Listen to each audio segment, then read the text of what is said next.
Pertanyaan yang pertama, saya sholat isya jam 9 malam setelah tutup toko. Bolehkah setelah sholat isya itu saya langsung sholat witir, sedangkan saya tidak langsung tidur? Saya biasa tidur jam 11 malam. Yang kedua, bolehkah sholat witirnya hanya 1 rakaat? 3, misalkan hari ini istri saya beres haid, maghrib nanti kalau mulai sholat, bolehkah mandi besarnya di siang harinya atau harus sebelum sholat maghrib, Ustaz? Yang pertama, kalau menurut hadis Nabi itu yang dianjurkan witir sebelum tidur. Kalau tadi biasa tidur jam 11 lah, nanti mendekati jam 11 sholat witir. Ya, qala Abu Hurairah Ausoni Khalili sallallahu alaihi wasallam bisalasin. Telah berkata Abu Hurairah, kekasihku yaitu Rasul Muhammad sallallahu alaihi wasallam telah berwasiat kepadaku dengan 3 hal.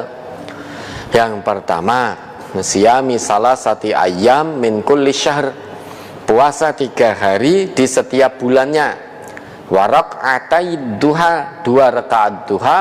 Wa an utira qabla an anama, witir sebelum tidur. Maka kalau tadi biasa tidur jam 11, nah nanti mendekati jam 11 panjenengan sholat witir, ya. Kemudian yang kedua, sholat witir 1 rakaat apa boleh? Boleh, karena itu ada tuntunan dari Nabi. Beliau pernah, ya, dalam sebuah hadis disebutkan an Aisyah, dari Aisyah radhiyallahu anha qalat, bahwasanya karena Rasulullah sallallahu alaihi wasallam, dulu Rasul pernah, ya, Rasulullah sallallahu alaihi wasallam yusalli fi ma baina ayyafrugha min salatil isya'i wa hiya allati yad'u an-nasul atamata ilal fajri 11 raq'atan yusallimu baina kulli raka'ataini wa yutiru biwahidah. Itu dalam sebuah hadis disebutkan begitu dari Aisyah istri Nabi, ya, bahwasanya dulu Nabi itu pernah melakukan sholat di antara fima baina ayyafrugha min sholatil isya, di antara setelah beliau selesai mengerjakan dari sholat isya, yang mana sholat itu disebut oleh orang-orang pada waktu itu dengan sholat atamah. Sholat atamah, kenapa? Karena sholat di akhir waktu, itu waktunya diakhirkan, itu sholat atamah. Karena pada waktu itu, ya, unta itu diperah pada waktu malam, larut malam, dan waktu itu disebut atamah. Maka dulu sholat isya disebut dengan sholat atamah, kemudian diluruskan dengan Quran, tidak lagi dinamakan atamah, tetapi namanya sholat isya, ya. Beliau pernah mengerjakan sholat di antara selesai sholat isya sampai fajar 11 rakaatan, 11 rakaat, 11 rakaat. Yusallimu baina kulli raka'ataini, beliau salam di antara tiap-tiap 2 rakaat, wa yutiru biwahidah, dan witir 1 rakaat. Maka witir 1 rakaat boleh karena ada tuntunan dari Rasulullah sallallahu alaihi wasallam. Kemudian yang ketiga, kalau istri sudah selesai haid, sudah suci, berhenti darah haidnya, maka boleh mandi besar di siang hari, tidak perlu menunggu maghrib, ya. Kalau memang sudah betul-betul berhenti, maka segera bersuci dengan cara mandi besar. Lah, sesudah itu punya kewajiban lagi untuk mendirikan sholat. Ya, ada lagi. Bagaimana caranya agar kita mengamalkan Islam secara kafah, selalu istiqomah dan tidak bosan? Yang kedua, bagaimana agar bisa terbangun untuk istiqomah menjalankan sholat tahajud?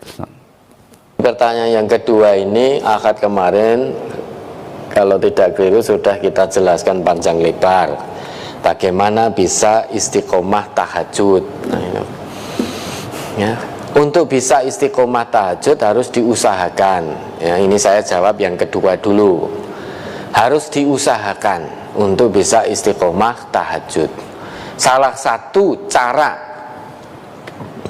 usaha kita agar bisa istiqomah tahajud yang terbaik adalah dengan mengetahui keutamaan-keutamaan dari tahajud itu sendiri. Ya. Keutamaan-keutamaan dari tahajud, apa yang Allah janjikan bagi pelaku-pelaku tahajud yang istiqomah. Jadi itu sebagai iming-iming kita. Sebagaimana seringkali kita sampaikan, kita ingin bekerja pada satu tempat, biasanya kita mencari tahu berapa pendapatan atau gaji yang akan kita dapat. Nah, itu sebagai iming-iming. Oh, ternyata sekian dapatnya, namun dengan syarat ini. Nah, untuk mendapatkan sertifikasi, ya, harus syaratnya ini. Hampir semuanya berusaha memenuhi persyaratan sertifikasi tersebut. Tujuannya agar mendapatkan sertifikasi sehingga pendapatannya berlipat. Oh, untuk syarat naik pangkat jabatan harus begini dari A sampai Z syaratnya. Nah, persyaratan itu banyak yang berusaha memenuhi. Tujuannya apa? Biar pangkatnya naik. Kalau pangkatnya naik, maka kesejahteraannya naik, tunjangannya naik, gajinya naik. Nah, itu orang banyak yang kepingin. Maka untuk bisa istiqomah tahajud, keluarkan dulu, hadirkan fadilah-fadilah, keutamaan-keutamaan yang telah Allah janjikan bagi pelaku-pelaku tahajud yang istiqomah. Setidaknya ada 4 itu. Ya. Wa minal laili fatahajjat bihi nafilatal lak asa ayyab'asaka rabbuka maqamam mahmuda.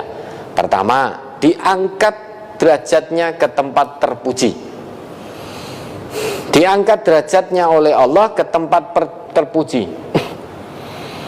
Ya, karirnya berjalan baik, dengan perkembangan karirnya, ketaatannya kepada Allah semakin meningkat, semakin dekat kepada Allah.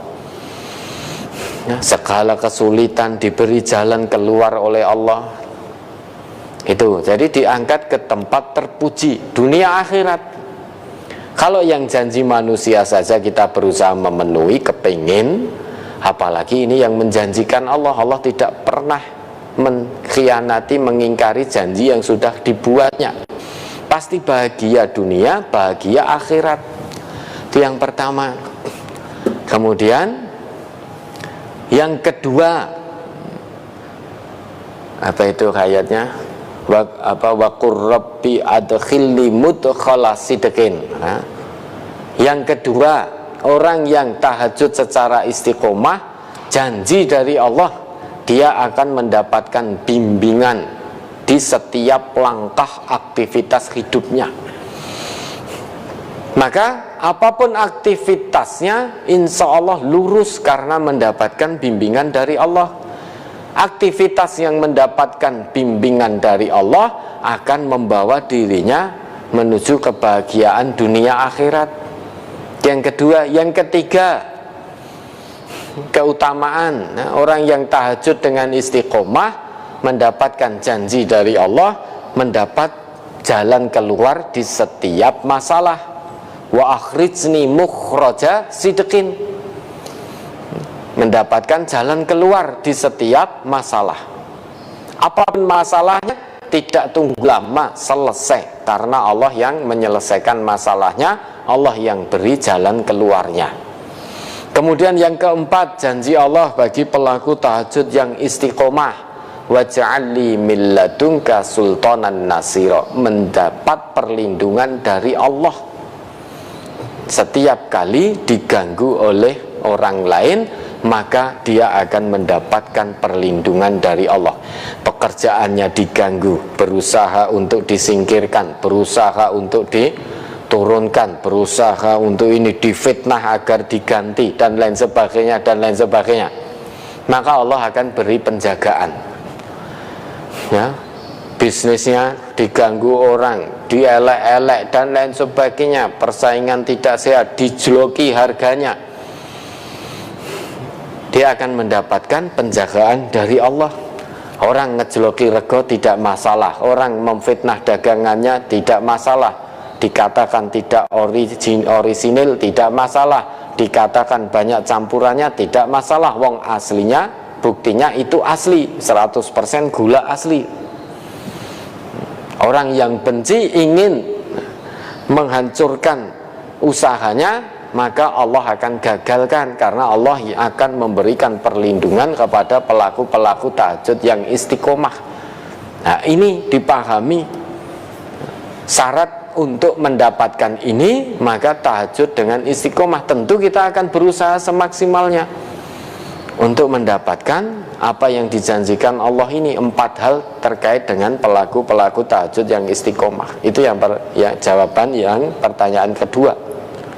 Pertanyaan yang pertama, bagaimana bisa menjalankan Islam secara kafah dan istiqomah?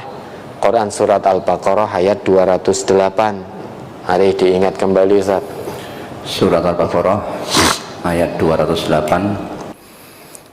Ya ayyuhalladzina amanu dkhulu fis-silmi kaffah wa la tattabi'u khutuwatis syaitan innahu lakum aduwwum mubin. Hai orang-orang yang beriman, masuklah kamu ke dalam Islam secara keseluruhannya, dan janganlah kamu turuti langkah-langkah setan. Sesungguhnya setan itu musuh yang nyata bagimu. Ya, biar bisa kafah, cara pertama, ya, jangan ikuti langkah-langkah setan. Itu Allah sudah beri solusinya. Ya. Dengan tidak mengikuti langkah-langkah setan, itu berarti memperlakukan setan sebagai musuh. Inna syaitana lakum adu fattakhidhuhu aduwa. Memperlakukan setan sebagai musuh berarti tidak mengikuti apapun langkah setan. Setan itu punya banyak langkah dari A sampai Z. Lah, dari A sampai Z ini jangan satu pun yang kita ikuti.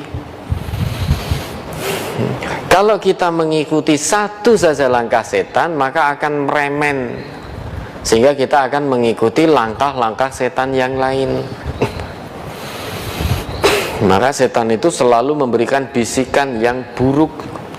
Dan insya Allah setiap dari diri kita pernah merasakan itu. Bahkan mungkin sampai detik ini, dalam hati kita merasa ada bisikan yang buruk.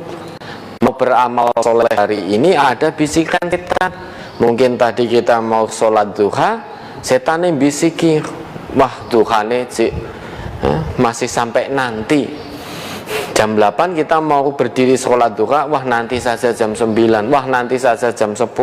Terus mundur seperti itu sehingga hilang waktu duha habis.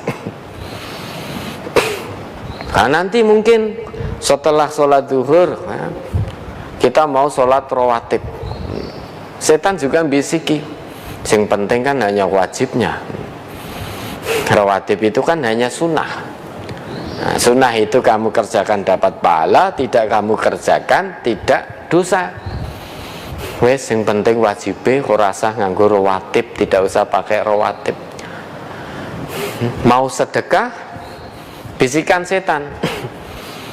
Nah kok sedekahnya banyak sekali, dikurangi wae. Anakmu butuh makan, anakmu butuh biaya sekolah, kamu istrimu butuh ini butuh itu, sehingga tiba-tiba merasa iman. Itu bisikan-bisikan setan yang tidak menginginkan hamba Allah itu untuk beramal soleh, untuk menjalankan aturan Islam secara kafah. Maka akan terus bisikan setan itu ibarat ranjau, sedang jalan yang lurus itu terbentang luas, satu itu lurus. Nah, untuk meniti jalan yang lurus menuju surga ini akan ada ranjau-ranjau dari setan. Nah, ranjau itulah bisikan buruk yang mengajak kita menyimpang dari jalan Allah. Sekali kita terperangkap dalam ranjau setan, termakan oleh bujuk rayu setan, sangat ada peluang meremen, sehingga kita mengikuti bujuk rayu setan yang lain, sehingga lama-lama aturan Islam kita abaikan, sehingga tidak bisa kafah. Memang kafah dalam aturan Islam yang kafah ini ya meliputi seluruhnya, termasuk mengikuti hukum yang ada di dalam Al-Quran, ada di dalam sunnah. Nah, dewasa ini tidak bisa kita untuk menjalankan hukum yang ada di dalam Quran, ada dalam sunnah. Kita tidak bisa. Orang yang berzina dicambuk, yang sudah nikah berzina dirajam, yang mencuri potong tangan. Kita terbatas, tidak bisa menegakkan hukum itu, karena Indonesia memang tidak menganut hukum Islam. Maka semaksimalnya fattaqullah mastata'tum wasma'u wa ati'u, semaksimalnya kita menjalankan perintah Allah ini, itu semaksimalnya. Lah bagaimana biar bisa istiqomah? Lah dipahami dulu istiqomah itu apa. Kemarin juga sudah kita jelaskan. Istiqomah itu ya, ada tambahan ista, sebelumnya itu koma. Koma yakumu, koma itu tegak dan lurus, kemudian ditambahi ista menjadi istaqoma, yastaqimu, istiqomah. Istiqomah itu sifat. Segala sesuatu yang ditambahi dengan ista itu menunjukkan adanya usaha dari diri seseorang.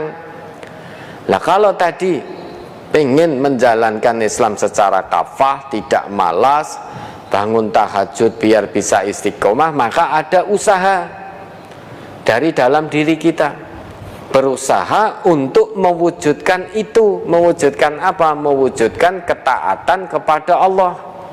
Itu namanya istiqomah. Istiqomah itu bukan hanya rutinitas kita lakukan terus menerus, bukan. Di samping memang kita lakukan secara kontinu, maka akan ada usaha yang kuat. Kalau tidak ada usaha, baru niat tok, tidak dilakon-lakoni, ya tidak pernah terjadi. Niat pengen tahajud setiap malam, tetapi alarm berbunyi dimatikan, masih ada alarm berikutnya. Pasang alarm jam 2, berbunyi dimatikan, masih ada alarm setengah 3. Alarm setengah 3 berbunyi dimatikan, masih ada alarm jam 3 kurang seperempat. Alarm 3 kurang seperempat berbunyi dimatikan, masih ada alarm jam 3. Alarm jam 3 berbunyi, masih ada alarm jam 3 seperempat, masih ada alarm setengah 4, masih ada alarm jam 4 kurang seperempat. Akhirnya waduh wis cedak subuh. Akhirnya setan berbisiki, sudah besok saja, daripada kamu sekarang sholat kemerungsung, padahal sholat itu kan harus khusyuk, harus tumak ninah. Nah ini sudah mendekati waktu subuh, kamu sholat nanti akan tergesa-gesa, tidak tumak ninah, tidak khusyuk, bukan pahala yang kamu dapat, malah mendapatnya dosa karena mempermainkan sholat. Setannya bisiki begitu. Sudah besok saja, besok tidurnya lebih risik, lebih awal, biar nanti sepertiga malam biar bisa bangun untuk tahajud. Nah, itu kan pinter setan bisiki. Wes toh yakin, setan dengan menungsa itu luwih pinter setan. Luwih pinter setan. Jangan merasa saya tidak mungkin tergoda oleh setan. Jangan punya perasaan seperti itu. Nabi Adam saja tergoda, apalagi kita. Ya, dulu Nabi Adam pernah melakukan satu kesalahan karena terbujuk rayu oleh bisikan setan, memakan buah larangan. Kemudian mendapat sanksi dari Allah dan bertobat, diterima tobatnya oleh Allah. Apalagi kita, Nabi bukan, Rasul bukan, gawe dosa sik bendino, ngono kok punya perasaan tidak mungkin terganggu oleh setan. Setan itu lebih pintar daripada kita. Hati-hati, perlakukan setan sebagai musuh, jangan perlakukan setan sebagai teman setia. Di samping itu, yakini bahwa agama ini mudah, Nabi kita ngendika begitu, innad dina yusrun, agama ini mudah. Kalau mudah maka jangan dipersulit, karena Nabi kita juga bersabda, wala yushadda hadzal dina ahadun illa ghalabahu. Sebentar lagi, waktu cukup, tidak apa-apa. Meskipun demikian, agama ini mudah. Kalau mudah jangan dipersulit, karena barang siapa yang mempersulit dalam urusan agama ini, pasti ia akan dikalahkan. Dikalahkan apa? Wong menyulit-nyulit agama sehingga dia mau mengamalkan agama ini menjadi berat. Sedangkan agama ini diturunkan bukan sebagai beban, namun sebagai petunjuk. Lah, agama ini mudah. Kalau ada orang yang mempersulit agama, dia pasti akan dikalahkan. Dikalahkan dalam arti dia merasa agama ini menjadi beban, menjadi berat, sehingga tidak mau mengamalkan agama. Karena merasa berat, merasa terbebani dengan agama ini. Harus sholat, harus zakat, harus puasa, harus ngomong yang baik, harus berbuat yang baik. Kalau itu semuanya merasa dia menjadikan bebannya, maka tentu dia tidak akan dengan senang hati melakukannya. Maka perintah Nabi, fasaddidu, berlaku luruslah dalam agama. Wa qaribu, berlaku wajarlah dalam beribadah kepada Allah. Wes rasah ditambah, rasah dikurang. Berlaku wajarlah dalam menjalankan agama ini. Bagaimana? Ya jangan ditambah, jangan dikurang, karena agama ini ya wes pas seperti ini dari Nabi. Ini yang ditinggalkan oleh Nabi kita. Wa absyiru, dan berbahagialah, wasta'inu bil ghadwati warrauhati wa syai'im minad duljah, dan bergembiralah, wa absyiru, bergembiralah menjalankan agama ini, jangan merasa terbebani.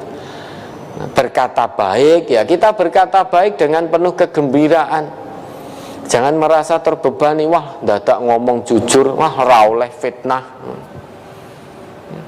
Maka kita berkata jujur dengan perasaan penuh gembira.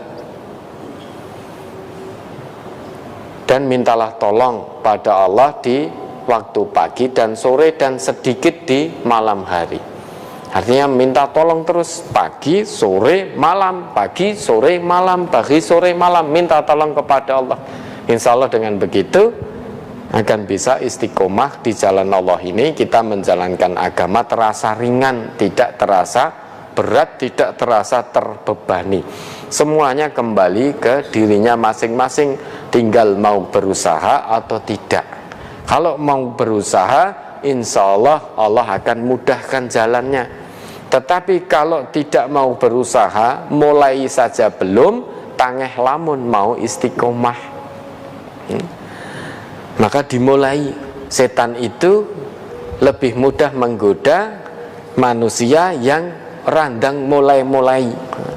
Kalau manusia untuk beramal soleh kok tidak mulai-mulai, setan itu lebih mudah menggoda. Dengan ongkang-ongkang kaki saja berhasil. Misalkan tadi mau tahajud, setan cukup dengan ongkang-ongkang kaki. Loh, malam-malam hujan kok mau bangun tahajud, dingin loh. Nanti kamu wudhu, dingin, sakit nanti. Belum lagi gigimu linu-linu loh kalau terkena air dingin. Sudah cukup dengan begitu, sudah ngelokro kita, karena tidak segera dimulai-mulai. Nah, meskipun ada bisikan itu, lawan, jangan dituruti. Oh, ini bisikan setan, saya harus kalahkan karena setan itu musuh bagi saya. Maka bangun, geregah, bangkit, berdiri di tengah dinginnya malam, tetap bangun. Tetap bangun di tengah dinginnya malam, ambil air wudhu, munajat kepada Allah. Lah nanti kalau sudah mulai begitu, setan semakin berat menggoda. Paling tidak kalau kita amal soleh itu berlari, karena istiqomah kenceng, setan bisikan apapun tidak digubris. Setan kok nek mau goda, paling tidak ya lari, orang mengongkang-ongkang kaki. Tidak cukup lagi, oh adem loh, sudah tidak mempan. sudah tidak mempan. Kalau belum kita mulai, hanya dengan bisikan dingin, kamu masih ngantuk, kurang tidur, besok kerjamu piye nek kamu kurang tidur nanti sakit. Nah, kalau belum mulai dengan bisikan itu saja sudah terperangkap kita ke dalam ranjaunya setan, sehingga mau beramal soleh jadi males, berat, beban. Ya, mudah-mudahan bisa dipahami. Oke, ada lagi, monggo.